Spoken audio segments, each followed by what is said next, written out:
evening, Sanctuary. As Mark said, my name is Koerten. I'm on staff here with our student ministry, and it is so much fun for me to get to be here with all of y'all tonight. Real quick, just as I get started, I'm going to put on my student ministry hat just for a second, because if a student minister has a mic, he's going to do that. And just want to say that, like I said, I have the privilege of working with students, and our hope here at Menlo Church is that every single student knows that they have a place to belong and that they have adults in their lives who get to walk with them throughout their high school and their teenage years. And in the 6 years that I've been here, the largest number of adults that have been part of our ministry have come from this community. And so I just want to say thank you guys so much for that. Like, we could not do student ministry if it weren't for Sanctuary. And so thank you guys. I also love that this is the time of year where our students are graduating and they're coming to college and coming to Sanctuary. And I get to sit next to my boy Kieran Ward right here, who just graduated. And there are also so many of our other students in the back. And just thank you guys for welcoming them and bringing them here. Because, again, our hope is that students learn about life with Jesus in high school, and then it leads them into a life of following Jesus after graduation and beyond. And you guys have been huge for making that happen. So thank you. And then on a personal note, Sanctuary has played a huge role in my own life. Like I said, I moved here 6 years ago. And when I moved here, Sanctuary was the first community that I connected to. Like, found a life group, found some friends here, found my roommate, eventually found my fiance here. And so, you know, that's some good stuff. Come to Sanctuary, you'll get married. That's how it works. So, today, we are kicking off a brand new series called Broken Pulpit, where we're looking at all the ways that the church, or well, some of the ways, we couldn't really look at all of them, some of the ways that the church has gotten it wrong throughout history. And our hope with a series like this is that we learn about this stuff so that we can figure out how we as a Sanctuary community can move forward and be a community that represents Jesus to the world. And as we get started, I want to just say one thing that I think is important for us to know with this series, and that is this. Oftentimes when we think about all the ways that Christians have gotten it wrong, it can be easy for us as the church to look at them and say, we are not like them, distance ourselves from them. And while, yes, that may be true, this series isn't about them. This series is about us. And this series is about a Sanctuary community. Because for us to move forward and be a community that represents Jesus to the world, we need to own our own imperfections in order to figure out how do we grow, how do we change, and how do we move forward. And so tonight, what we're going to talk about, I want you to be thinking about, what is this actually meaning for me? Not for that person that I know who calls himself a Christian, but what is Jesus actually saying to me and for us here in Sanctuary? So today's topic is one that I think has perhaps been the most damaging or the most divisive topics in church history. And it is simply this, that Christians always feel like they have the need to tell people who is right and who is wrong. This is a question, or this is something that has divided up congregations. This is something that has split up families. It's ruined friendships. It's alienated people from their peers. And honestly, this is one of the reasons why, I always have a knot in my stomach anytime somebody asks me what I do for a job. Because I worry about what's going to happen if I say that I work at a church. Because typically it is because they've had some bad interaction with somebody either condemning them or something that has led them to have this shape, this warped view of who Christians are. And so as I was thinking about what to share with you today, I was thinking about what is it that causes this problem, and it kind of hit me. I think people struggle with what's wrong with right and wrong because people don't actually know what's right or what's wrong. So I figured I will come today with my list of everything that is right and wrong. And I'm just going to answer everything for you right here, right now. So, hope you guys are ready. First one, Snapchatting in church. Wrong. However, Snapchatting in church while using a Bible verse. That's right. You're allowed to do that. Okay? Cheering for the Wisconsin Badgers. That's my alma mater. That's obviously right. Cheering for the Ohio State Buckeyes. Always wrong. Well done. Always wrong. Listening to worship music on the way to work. Depends on the band, but right. Listening to Kanye West on the way to work. Also right. Just So, I mean, we laugh about this, but the reality is that oftentimes we live our lives that way. Like maybe not about those things, but we live our lives asking these questions or thinking like, this is the right way to live, this is the wrong way to live, and we push those things on other people. About 10 years ago, a book was written called Unchristian: What a New Generation Really Thinks About Christianity and Why It Matters. And in this book, the authors surveyed teens and young adults from both inside the church and outside the church to find out what did they think about Christians. And when they asked the question, could Christians be described as judgmental? 87% of people outside of the church said absolutely yes. Not only that, but 52% of people in the church said yes. That means half of the people in this room right now would say that Christians are judgmental. And if that doesn't open your eyes to a problem, like, I don't know what's wrong. Like, there is something wrong with that. But where did these thoughts come from? Well, it doesn't take long to look through the comment section of really any news story on the internet to quickly find Christians blaming some horrible disaster on God or judgment or getting in a fight with somebody else. Or if you take a look at the signs that Christians hold up at, let's say, pride parades, or Christians hold up at even football games, like with the big giant letters, hell spelled out. When I was in college, there was occasionally this guy who would come to Library Mall, which was this place on the center of campus where about 1,000 people would walk, or thousands of people would walk by every day. And what he would do is he would stand there in Library Mall with a megaphone and yell at people as they walked by to tell them exactly why they're going to hell simply by what he saw in them as they walked by. I mean, yay, let's follow Jesus. Am I right? That sounds awesome. But you know, it isn't just from what we see out there from those people. I mean, have you ever seen someone get angry at somebody else and just thought all of a sudden, man, thank God I don't have an anger problem like them? Or have you walked into church and seen somebody who is rude to one of your friends and thought, what is that person doing here?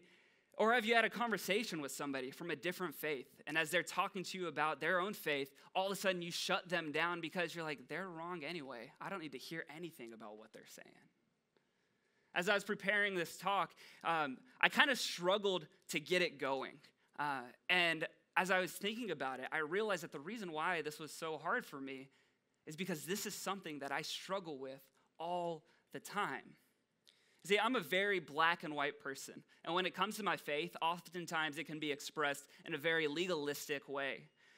I think about like a Christian does this or a Christian doesn't do that. And so when I see people doing something that I don't think Christians could do, my immediate thought is, let me put them in this box. Let me think about them a different way, creating this distance between me and them as I sort of sit on this spiritual high horse looking down on them and being like, what are you doing? Why aren't you acting like a good Christian? And I know sitting here right now, there might be some of you here who have been a recipient of this. Maybe not from me, but from other Christians. You might be reluctantly sitting here wondering, why did I come to Sanctuary tonight? Because every single time I've been around a Christian, I've always left feeling more judged or more condemned than loved. Or maybe you've done something that you're ashamed of, and you're afraid, you're sitting there thinking, what if somebody finds out about what I've done? What are they going to think of me? How are they going to look at me? And I'll tell you, if that's you, I am so sorry that has been your experience with Christians. And I am so glad that you are here tonight, because the things that we're talking about tonight, we need you to be part of it to help us move forward, to grow and to be the community that I believe that Jesus calls us to be. And so tonight, as we seek to learn and understand both where these feelings or these desires come from and how to move forward, I want us to take a look at a story from the life of Jesus that we find in Matthew chapter 9. It's going to be up on your screen, but if you have your Bible, you're welcome to open to it. Matthew 9, we're going to start in verse 9. And it simply says this. It says, as Jesus continued from there, he saw a man named Matthew sitting at a kiosk for collecting taxes. He said to him, follow me. and Matthew got up and followed him. As Jesus sat down to eat in Matthew's house, many tax collectors and sinners joined Jesus and his disciples at the table. Now, I want to take a few moments right now just to paint this picture for you and to explain a little bit about what was going on. So we find out Jesus asked this guy Matthew to follow him. Matthew, as we're told, is a tax collector. And if you know anything about tax collectors were basically hated all throughout Israel. Because a guy like Matthew, he was an Israelite who decided to give his life to work for Rome and to collect taxes from other Israelites. From the Israelites' point of view, Matthew was pretty much a traitor who was working for their oppressors. So he would collect money from people as they're doing their job, and then he would also take a little additional money for himself. And so that didn't really help him make a lot of friends. And a guy like Matthew, there's a good chance that he was also posted up near the water. And so the people that he would get taxes from most often would most likely be fishermen. So I think it's safe to say that fishermen probably weren't Matthew's number one fans. And now with all of this in mind, Jesus walks up to Matthew and he says, "Follow me. Matthew, I want you to become one of my disciples." But who were the disciples? If we go to Matthew chapter 10, we read this list of people. He says, we have Simon, who is called Peter, Andrew, his brother, James, the son of Zebedee, and John, his brother. Now, who were those four people? They were fishermen. Who did fishermen probably not like very much? The tax collectors. All right. So we continue with that list. We have Philip and Bartholomew, Thomas and Matthew, the tax collector, James, the son of Alphaeus, Thaddeus, and then Simon the Zealot. Now let's pause here for one more second. Simon the Zealot. The author makes a point of letting us know that Simon was a zealot. Who were the zealots? Well, I am so glad that you asked. The zealots were these group of Israelites who lived in a smaller, more secluded group. They were people whose main goal in life was to overthrow the Roman government. The Roman government was their enemy. And so they attacked Roman government using guerrilla warfare tactics, thinking like, we can overthrow these people. Rome was the ultimate enemy. Simon was a zealot. Who was Simon's enemy? Rome. Matthew was a tax collector. Who did Matthew work for? Rome. If you were watching who Jesus was forming his group at this time, you can't help but wonder, Jesus, what on earth are you doing? Like, are you just asking for trouble? And then the last person in the list is Judas, who we all know ends up betraying Jesus. Like, if you're trying to find the best group of people to be your followers, these guys wouldn't be who it is. It would be like taking a Republican and a Democrat and making them in charge of making every political decision together. Or taking a Cal grad and a Stanford grad and letting them decide what is the best school in the Bay Area. Like, it's not a good idea. You're never going to get anywhere with that. You're just asking for trouble. But I can't help but think that as Jesus is calling somebody like Matthew, he's laughing to himself, thinking, you guys have no idea. Because Jesus doesn't do anything by accident. And we'll see a little bit more about what's going on in just a bit. And so when we get back into the passage, we find out that Matthew has invited all of these people over to dinner. And so sitting at this table in Matthew's house, we have the disciples, we have Jesus, Matthew. The passage also lets us know these people are here. It says, many tax collectors and sinners, just in case you weren't sure who these people were, they joined them at the table as well. But that's not it. As the passage keeps going, we find out when the Pharisees saw this, hold up, the Pharisees are there too?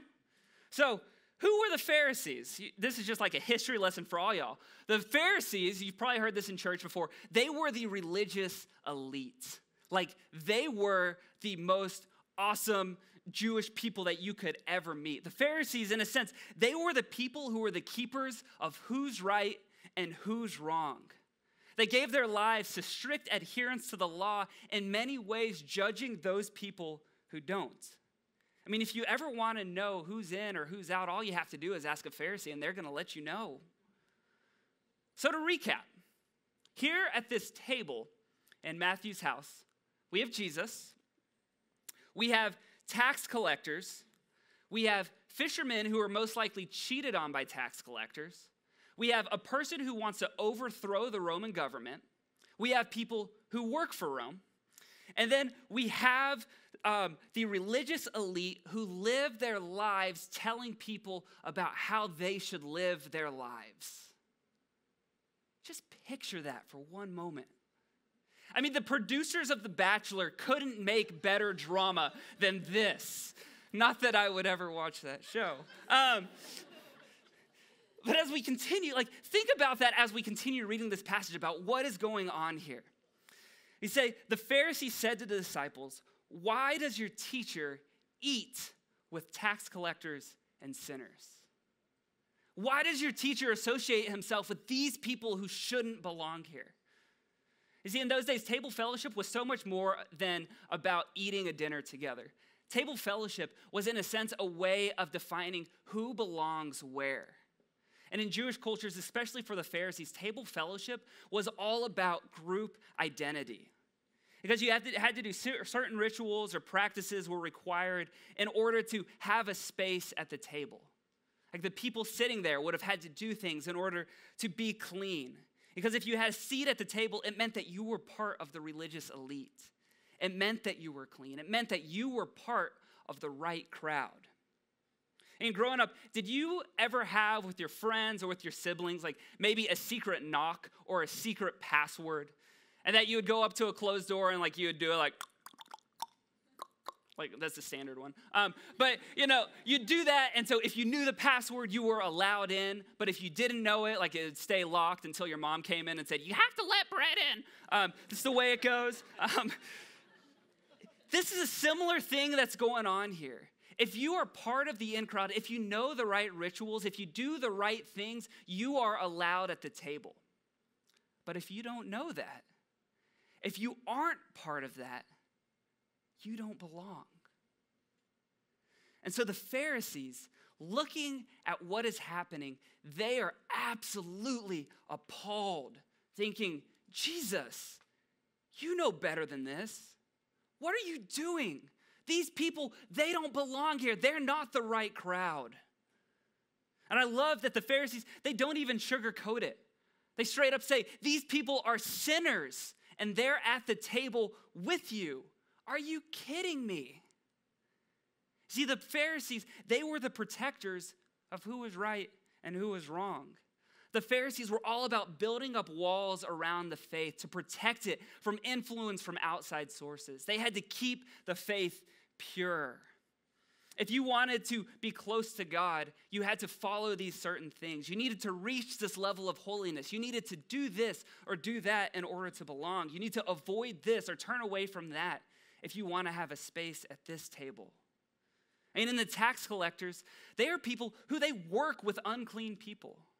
The tax collectors were people who worked on the Sabbath. They broke the law. They were by nature unclean. They shouldn't have been allowed here. And does this sound familiar? You need to change this part of your life if you want to be part of church. You need to clean up your language if you're going to belong here. You need to act a certain way if you want to be part of our group. You see, whether we intend to or not, oftentimes us in the church, we end up sounding an awful lot like the Pharisees. Instead of inviting people to the table, we set up walls. We shut doors, waiting for someone to know the secret knock or the secret password in order to be let in. Because we can't just let anybody in. What would happen if that person was in here and somebody else saw it? What would they think? I mean, that guy belongs at a bar, not in the pews. And have you heard that person's political beliefs? We can't be seen with them. See, we put up these walls telling people, you belong here, but you don't. You're right, but you're wrong. But how does Jesus respond? Sitting at the table, surrounded by this group of people, from the outside looking in, they're like, what's going on? Jesus says this. He says, healthy people don't need a doctor, but sick people do. Go and learn what this means. I want mercy and not sacrifice. I didn't come to call the righteous people, but the sinners. Jesus quotes Hosea 6:6, which says, I desire faithful love and not sacrifice, the knowledge of God instead of entirely burned offerings. With this, Jesus is quoting a passage that they would have known well. And with this, he's attacking their very way of living. Their pride, their joy, their pride and joy, their identity was found in their ability to keep the law and their ability to say who was right and who was wrong. I mean, they were the right people. They were the keepers of the law. They were the people who made the sacrifices. But Jesus says, I want mercy and not sacrifice. I don't want your rituals. What I want is simply your heart. You see, while the Pharisees were so focused on protecting who was in and who was out, making sure everyone followed the right things, pursuing perfection, Jesus tore down those walls. Jesus took the first step towards the people that the Pharisees would have looked to and said, you don't belong here. And he walked right on up to them and said, follow me. Give me your heart. It's not about doing this or doing that. It's not about knowing the secret password or the secret knock in order to get in. It's about giving me your heart and letting me begin to work in you. So Jesus is saying, I don't care about your perfection. What I care about is your transformation. And it's here that we get to the heart of what is right, or the heart of what's wrong with right and wrong. You see, so often we try to tell people, we try to live our lives telling one another that they need to live a certain way, judging one another in order to try to justify ourselves before God, doing what we think needs to be done in order to win God's approval or to make sure everybody sees us and sees that we are the good Christians. Or maybe we think that we need to do this in order to protect God's image for some reason. But you see, to us, Jesus is saying this: I don't want your sacrifice. What I want is your heart. Will you give me your heart? Because you see, the reality is that no matter how hard we try, no matter how many good things we do, no matter how many things we can check off of our religious to-do list, every single one of us is still that sinner at the table. Every single one of us is a broken person in need of God's grace. But every single one of us is a broken person who Jesus steps to and says, follow me. I love you more than you could ever imagine. And you have a place at my table. You see, when Jesus invited the zealots and the tax collectors, the sinners and the religious elite to follow him, he was showing all of us a little glimpse of what the kingdom of God is like. Because the kingdom of God is a place where every single person has a place at the table.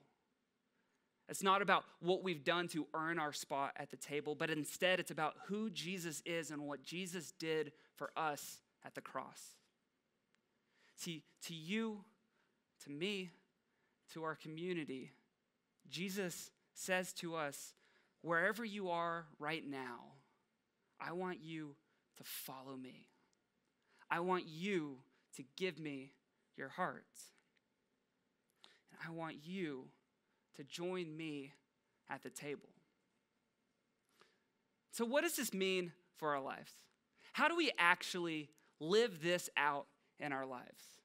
I think first, we need to both individually and corporately, we need to give our hearts to Jesus.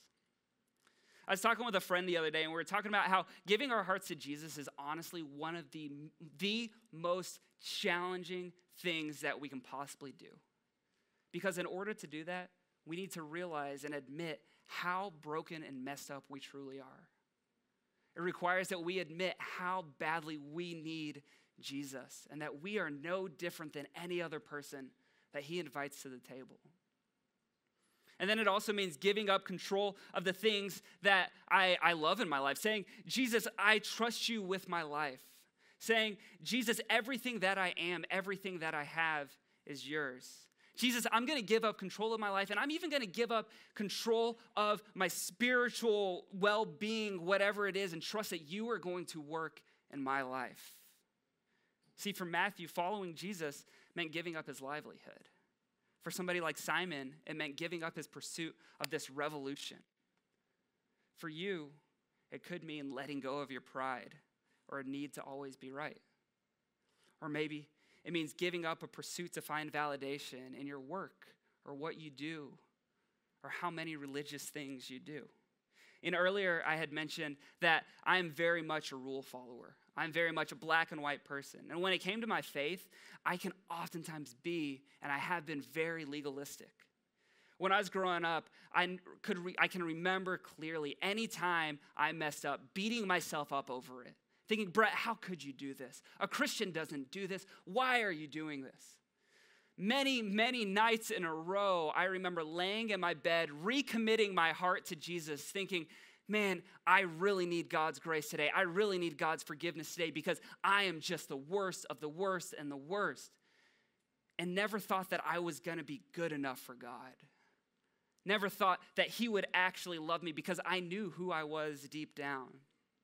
I lived with this weight on my shoulders, feeling like I was never going to earn his love.